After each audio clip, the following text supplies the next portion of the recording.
और कोई है किसी को, या कुछ क्वेश्चन है? अच्छा, एक और क्वेश्चन था ना आपका। ओके। और एक हाँ, तो दूसरा जो है। सर, ऐसे टाइप के क्वेश्चन इन जनरल भी आप बता देना, क्योंकि इसमें ऐसा सोच के पता नहीं चलता है कि इसको स्टार्ट कैसे करना है। ऐसे जो सेकंड वाला जो क्वेश्चन भेजा है। अच्छा, सेकेंड जो है, तो ये एक्चुअली थ्योरम है एक्चुअली, ये जो जैसे अभी लिखूंगा मैं क्लास में ना, ऐसे ये एक सिंपल सा थ्योरम है कि ई of x minus A whole square, ये सब जब पूछोगे ना आप, तो अप्रोच पता चल जाएगा। तो दिस वो मीन इज, आना चाहिए ऐसा कुछ। हाँ, minimum if and only if A की वैल्यू क्या होगी, क्या होगी? E of X. हाँ, तो आपको यही तो निकालना है। उस क्वेश्चन में क्या बोला है, देखिए ध्यान से, कि मिनिमम ऑफ, अब क्वेश्चन का मतलब समझिए, आपके क्वेश्चन जो है दूसरा, उसमें ये बोला है कि minimum of expectation of x minus A whole square over A, मतलब A belongs to R, this is equal to expectation X minus A naught whole square. तो ये कहना ये चाह रहा है कि A naught is point of minima at minima of E of x minus A whole square. मतलब क्या, मतलब ये हो गया कि ई of x minus A whole square is minimum at A is equal to A naught. तो question they are asking you to find A naught, तो you already know what is A naught. क्या है A naught? E X. E of तो E x x निकाल लो, PDF दे रखा है। Beta का directly लग जाएगा। हाँ, बीटा सेकेंड काइंड है, डायरेक्टली हो जाएगा। तो उस तरह से तो ये अच्छा कर रहे हैं आप, ये डीपीपी निपटा लीजिए, जिससे बहुत आपका है ना बेसिक तो वही अच्छा हो मैं जाए। अभी सोच रहा हूँ, लेक्चर अटेंड नहीं करूंगा, एटलीस्ट डीपीपी सॉल्व करने की कोशिश और करूंगा। आपका लेवल ऑलरेडी अच्छा है, तो लाइक लेक्चर जनरली उन बच्चों के लिए है ना, जैसे कुछ बच्चे क्या होते हैं, जो बच्चे रिपीटर्स होते हैं, ज़्यादातर वैसे ही होते हैं, उन्होंने फर्स्ट ईयर में लेक्चर अटेंड करते हैं, second year they solve problems. तो लाइक अगर आपके कॉन्सेप्चुअल क्लैरिटी ऑलरेडी है, so you don't need to है ना अटेंड लाइव क्लासेस।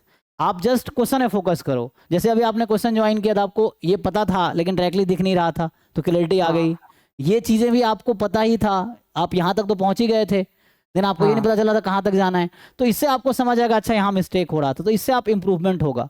तो just focus on problem solving, जितने ज़्यादा प्रॉब्लम सॉल्व करोगे उतना अच्छा है। तो जैसे सर, वो अभी कुछ रिजल्ट्स जैसे आप बोल रहे थे कि वो रिजल्ट्स पता नहीं होते, तो वो ऐसे ही करने से पता चलेंगे या फिर कुछ ऐसा लिस्ट होगा या ऐसा कुछ? लिस्ट बना लो, जैसे ओवर टाइम पता चलता रहेगा, लिस्ट बनाते जाओ। जैसे कोई पहला चीज़ ओके। पता चला उसको लिख लो। जैसे अभी मैंने यहाँ 3-4 रिजल्ट लिख दिए यहाँ पे, जैसे अभी ये जो लिखा था, तो इसका थ्योरम ये है। हाँ। तो जैसे ऐसे जैसे मैं बताऊंगा ना, तो आपको समझ आएगा अच्छा ये रिजल्ट है। तो आप अपना एक नोट्स बना लो कि ये, क्योंकि वो बार बार यूज होगा दूसरे क्वेश्चंस में। जैसे ओके। अभी यहाँ जो मैंने यूज किया वो ये थ्योरम है, जो पीछे अभी बता रहा था मैं आपको, एक्स यूनिफॉर्म 0 1 है, तो माइनस लॉग एक्स होगा एक्सपोनेंशियल 1, माइनस 2 log x होगा exponential 1/2, that is also chi square 2। तो एक्सपोनेंशियल 1/2 का पीडीएफ और काई स्क्वायर 2 का पीडीएफ सेम होता है। तो okay. -3 ln x, this will have distribution exponential 1। ये ट्रांसफॉर्मेशन से सब प्रूफ हो जाएगा, बट आपको याद रखना है, क्योंकि एंट्रेंस में आपके पास टाइम नहीं होगा कि आप डिराइव कर सको, सो यू हैव टू हाँ। Use it. और ऐसे एक क्वेश्चन में ऐसे 10 रिजल्ट यूज होंगे, तो अगर प्रूफ करने लगे तो एक ही क्वेश्चन में 3 घंटा निकल जाएगा। तो आपको इतना टाइम जस्ट आपको याद रखना पड़ेगा, चाहे ऐसा होता है। तो याद कैसे होगा, जब आप बहुत सारे क्वेश्चन प्रैक्टिस करोगे, बहुत बार ये यूज होगा, तो आपके दिमाग में खुद ही बैठ जाएगा। वैसा है। तो इन जनरल इसका जो रिजल्ट है, minus lambda ln x is exponential with rate 1/λ, जिसका पीडीएफ होगा, तो इस वाले का जो पीडीएफ रेट 1/λ है, तो पीडीएफ 1/λ ई की पावर -x, या अगर इसको y बोलो आप, तो ऐसे जब आप क्वेश्चन सॉल्व करेंगे, आपसे सॉल्व नहीं होगा, तो आप मुझसे पूछोगे, फिर मैं बताऊंगा, तो आपको रिजल्ट दिखाऊंगा जो रिजल्ट यूज हो रहा है, तो आप अगली बार उसको यूज करोगे, तो वैसे क्वेश्चन फिर अगली बार हो जाएगा। ऐसा है, इस तरह से है। ठीक है सर। तो फोकस ऑन प्रॉब्लम सॉल्विंग, ज़्यादा ज़्यादा प्रॉब्लम सॉल्व करो, वो आपको हेल्प करेगा। तो अभी आप टारगेट ये रखो कि जो डीपीपी अभी है ना, मर्ज करके मैंने भेजा, या सिंगल सिंगल है वहाँ पे, 1 से लेके 705, ये जैम के पूरा सिलेबस कवर करता है। जैम एमएस 2026 के लिए बनाया गया था ये, तो ये उसका 100% सिलेबस कवर करता है, अकेला ये 705। ईच में 10 डीपीपी है, 10 क्वेश्चन है, तो आपके पास टोटल 7050 क्वेश्चन हैं।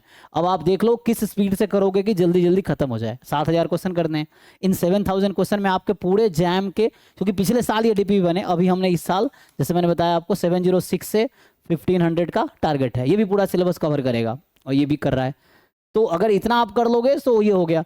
फिर उन क्वेश्चन को आप मार्क करके रख लो जो मुश्किल लग रहे हैं अभी आपको, जैसे 2 क्वेश्चन फंसे अभी, तो उसको मार्क कर लो। फिर कुछ दिन बाद सेकेंड टाइम में आप उन्हीं क्वेश्चन को करना जो फंस गए थे। तो आपके कितने होंगे, 10% क्वेश्चन फंसेंगे मुश्किल से, है ना, ये है। तो 10%, 10 से 15% क्वेश्चन फंसेंगे। तो वो सेकंड टाइम में आपको सिर्फ 10 to 15% क्वेश्चन ही करने हैं। फिर अगली बार उसमें क्या होगा, 2 4 10 क्वेश्चन बच जाएगा, उसके मान लो मतलब टोटल के 5% फंसेंगे। फिर उसके बाद तो ऐसे करके कंप्लीट हो गया, दैट्स ऑल। तो अभी आपका टारगेट है इसको कंप्लीट करना जितना जल्दी हो सके। अगर एक दिन में 100 क्वेश्चन करोगे तो उसके अकॉर्डिंग कितना टाइम लगेगा, तो उसके अकॉर्डिंग आपको देखना है, ठीक है। तो 70 डेज लगेंगे अराउंड। अगर मान लो कोई बच्चा अगर एक दिन में 10 DPP कर ले, अगर ऐसा पॉसिबल है, हालांकि मुश्किल है, तो अगर इतना कर लेगा तो 70 डेज में पूरा DPP खत्म हो जाएगा। उसको देखना है अपने हिसाब से, ठीक है। ठीक है सर। तो आप यही टारगेट करके चलो, क्योंकि आपके कॉन्सेप्ट ठीक हैं। You just focus on problem solving. Okay sir, thank you. जी थैंक यू। हाँ।